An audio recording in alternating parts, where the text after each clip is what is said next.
నమస్తే అండి, welcome to my channel. నేను విల్ చక్రధర్. చాలా మంది అపోహలు ఉన్నాయండి పిఎంఎస్ గురించి. ఇప్పుడు కూడా పిఎంఎస్ కొంచెం రిస్క్ ఏమో అనుకుంటున్నారు, కానీ లాస్ట్ 1.5 year నుంచి చూసాం మార్కెట్ చాలా స్ట్రగుల్ అయింది. చాలా మ్యూచువల్ ఫండ్స్ చూస్తే mid caps, especially mid cap, small cap కేటగిరీలో ఉన్న మ్యూచువల్ ఫండ్స్ అయితే మనకి చాలా నిరుత్సాహపరిచాయి, కొంచెం నెగిటివ్ రిటర్న్స్ అయితే బాగా ఇచ్చాయి. అట్లాంటి టైంలో కూడా కొన్ని పిఎంఎస్లు ఏవైతే ఉన్నాయో అవి మనకి బాగానే మంచి రిటర్న్స్ అయితే ఇచ్చాయండి. అది కార్నిలియన్ కావచ్చు, అలాగే బియాండ్ వాళ్ళది కావచ్చు, ఇలాంటి కొన్ని ఫండ్ హౌసెస్ అయితే పర్మనెంట్గా ఉన్నాయో పిఎంఎస్లు, వాళ్ళు కోర్ అండ్ శాటిలైట్ అనే వాడటం వల్ల, అలాంటి స్ట్రాటజీ వాడటం వల్ల బియాండ్ వాళ్ళు అయితే కొంచెం మంచి రిటర్న్ ఇచ్చారండి.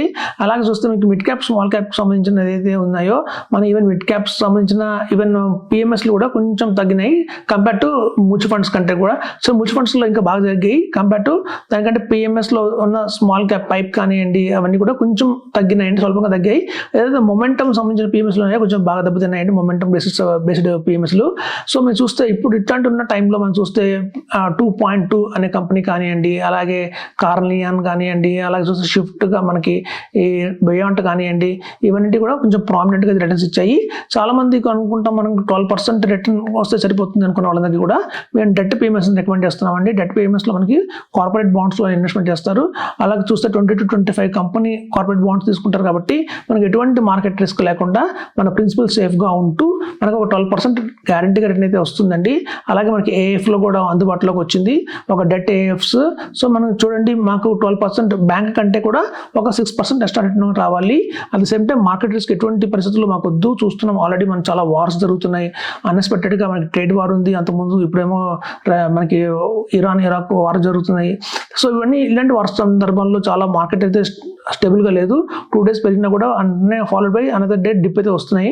సో ఇట్లాంటి టైంలో మనకి చూస్తే ఆల్రెడీ ఎవరైతే లంసమ్ అమౌంట్ పెట్టి అంటే మ్యూచువల్ ఫండ్స్లో సిస్టమేటిక్ విత్డ్రాయల్ ప్లాన్ లాగా లంసమ్ అమౌంట్లు, పెద్ద అమౌంట్లు పెట్టి వాళ్ళందరికీ 1.5 year నుంచి పెట్టిన 1.5 year బ్యాక్ పెట్టిన వాళ్ళందరికీ కూడా ప్రిన్సిపల్ బాగా డిప్ అయిందండి. ఎందుకంటే మనం ఆల్రెడీ రిడీమ్ చేస్తున్నాం, ఎవ్రీ మంత్ రిడీమ్ చేస్తున్నాం ఎస్డబ్ల్యూ ప్లాన్ వల్ల. At the same time market కూడా మనం సహకరించట్లేదు. ఈ రెండు వల్ల మనకి చాలా చూస్తే కార్పొరేట్స్ బాగా పడిపోవడం జరిగింది. సో ఇట్లాంటివన్నీ చెక్ పెడుతూనే మేము కార్పొరేట్ బాండ్స్ని ఎంకరేజ్ చేస్తున్నాము. మన దగ్గర 1 lakh, 2 lakhs, 10 lakhs, 5 lakhs ఉందంటే కార్పొరేట్ బాండ్స్కి వెళ్ళండి. మనం కనుక కొంచెం ఎక్కువ 15 lakhs, 20 lakhs ఉందంటే ఎస్ఐఎఫ్ కొంచెం బెటర్గా ఉందండి కంపేర్ టు మ్యూచువల్ ఫండ్స్ కంటే కూడా. అందులో డెరివేటివ్స్ ఉండడం వల్ల మార్కెట్ పడ్డా కూడా అంతగా పడట్లేదు అవి.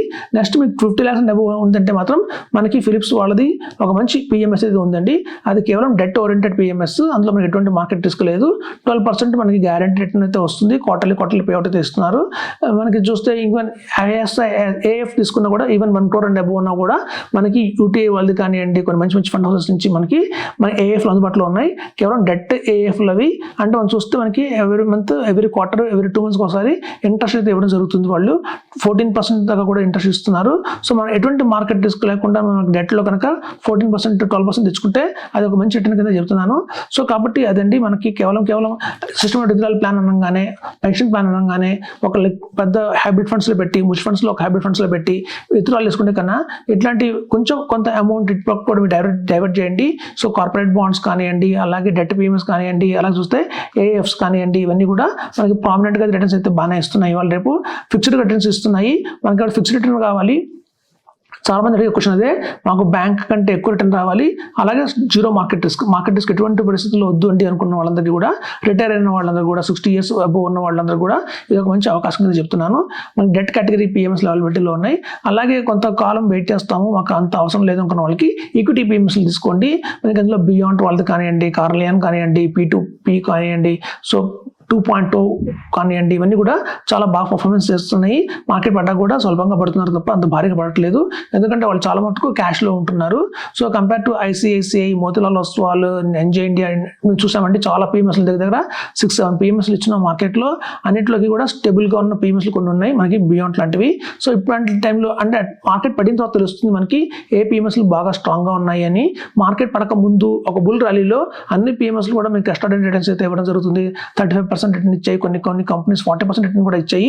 కానీ మార్కెట్ పడిన తర్వాత మనకు అసలైన ఫండ్ హౌసెస్ ఏవి, అలా ఎట్లాంటి డిసిషన్స్ తీసుకుంటున్నారో మార్కెట్ పడినప్పుడు అనేది ఇప్పుడు క్లారిటీ వస్తుంది.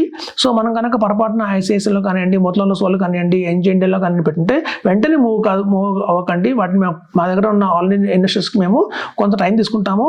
ఎప్పుడైతే ఒక రైట్ టైం ఉన్నప్పుడు మేము అనుకుంటాము ఇది రైట్ టైం ఉంది, వీళ్ళని మూవ్ చేయాలని అన్నప్పుడు ఒక కాల్ చేసి వాళ్ళకి చెప్పి మేము వెంటనే పిఎంఎస్లో అనేది మార్చడం జరుగుతుంది.